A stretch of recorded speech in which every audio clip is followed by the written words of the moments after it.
Hello, this is Mr. Stansbury. I'm going to take you through the 4E notes on true bearings and navigation. Alright, after this you should be able to use bearings and the Pythagorean theorem to solve real-world type problems. So what we want to do first is figure out what bearing is all about.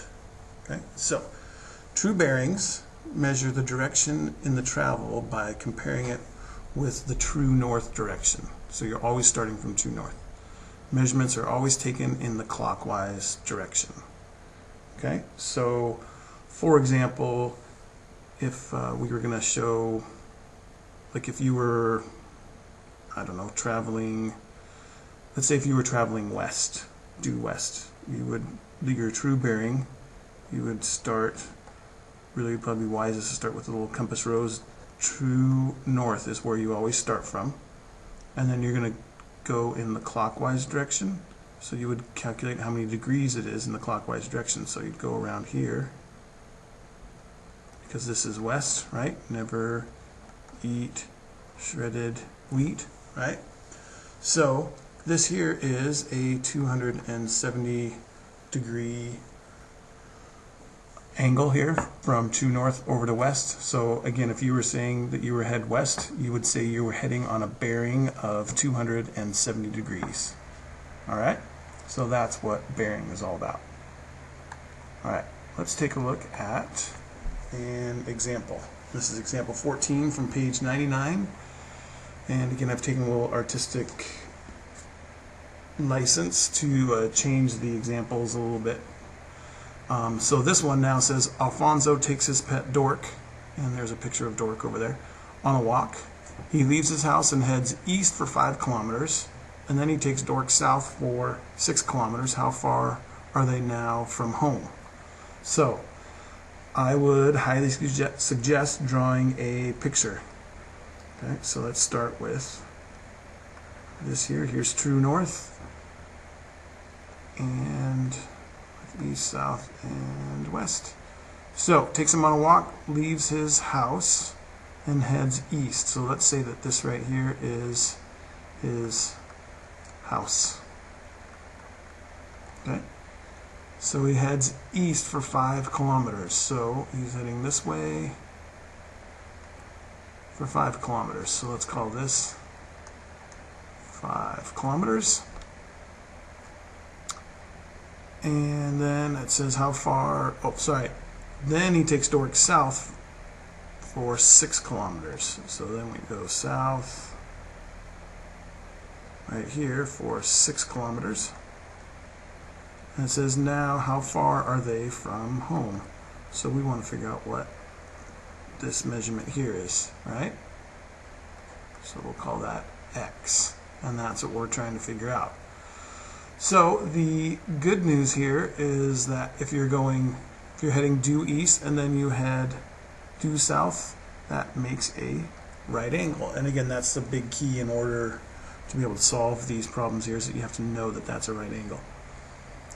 Okay, so really if we just have to figure this out, we're just back to a squared plus b squared equals c squared.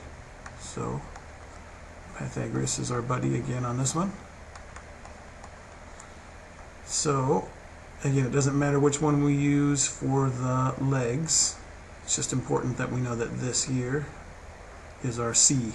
So we know that it equals x squared, and then we'll just put these other two in here. 5 squared plus 6 squared equals x squared. So that's 25 plus 36 equals x squared. Add those together and we get 61. And again, we don't want to know what x squared is, we want to know what x is. So we square root to get rid of the square, and we get x equals, let's calculate that out, we get square root of 61, we get 7.81, and it's in kilometers. So again, the question says how far are they now from home? Alfonso and Dork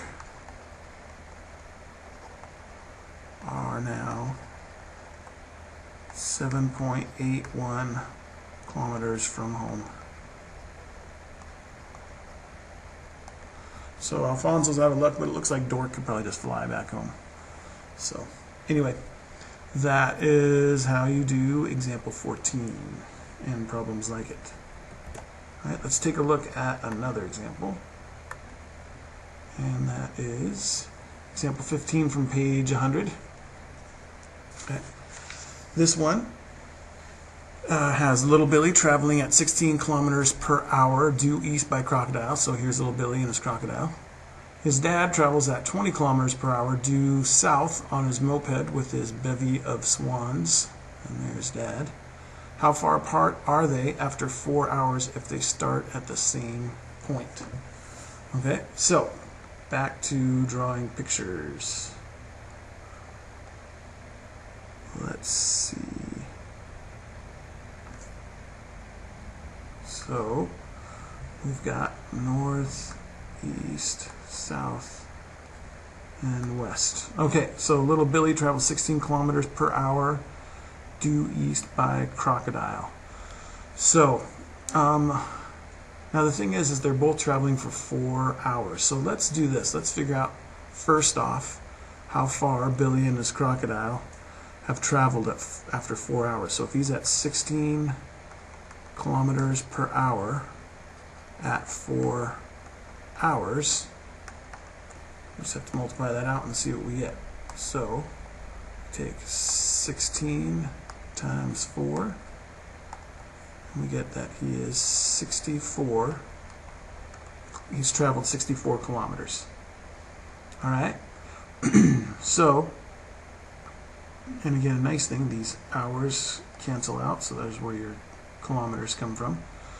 So Billy's traveled 64 kilometers. Let's see how far Dad and his bevy of swans have traveled. So Dad is going 20 kilometers per hour.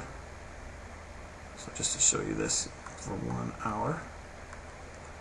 But he actually travels for 4 hours.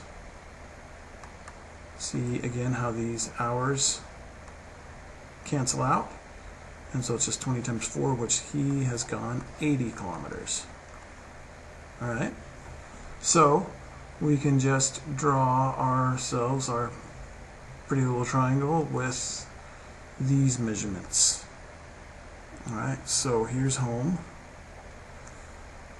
Billy travels 64 kilometers. And which way is he going? He's going east. So Billy has gone 64 kilometers east. So here is Billy and his crocodile, right? Now Dad starts also from the same point, and he has traveled south, right? South for 80 kilometers, right? Due south. And so there's where Dad and his bevy of swans are.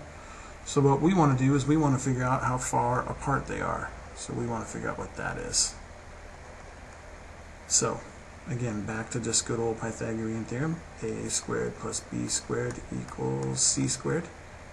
So again, the important part is that over there is the x squared. And so we do 64 squared plus 80 squared. So 64 squared and 80 squared added together give us 10,496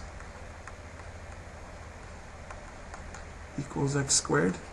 So then we square root both of those to find our answer. Square root of our answer is 102.45, let's call it 102.45 kilometers, right?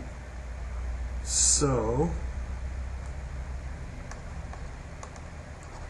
after 4 hours,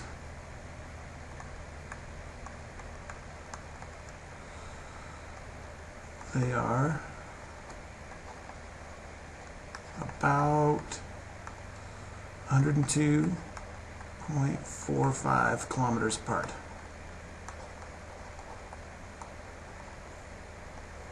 Alright, and there is there's our lovely answer to that one. Okay, let's take a look